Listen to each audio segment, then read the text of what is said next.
अमरीकी सदर ने हमास को इतवार की शाम 6 बजे तक मुआहिदा करने की डेडलाइन दे दी। मुआहिदा ना हुआ तो हमास पर कयामत टूट पड़ेगी। ट्रंप की धमकी। फलस्तीनियों को गजा में महफूज करार दिए गए इलाकों में जाने का पैगाम।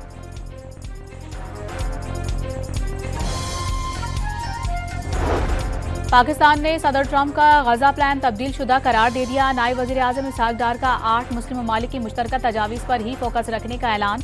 कहा, खैर मकदमी ट्वीट से कबल वजीर आजम ट्रंप प्लान में तब्दीलियों से लाइल्म थे।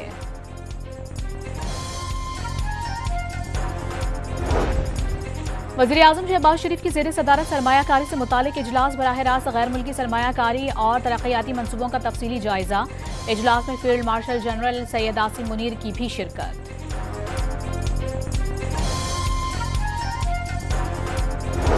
और आज़ाद कश्मीर में अवामी एक्शन कमेटी से हुकूमती टीम के मुज़ाकरात का दूसरा राउंड। ज्यादातर मुतालबात मंजूर।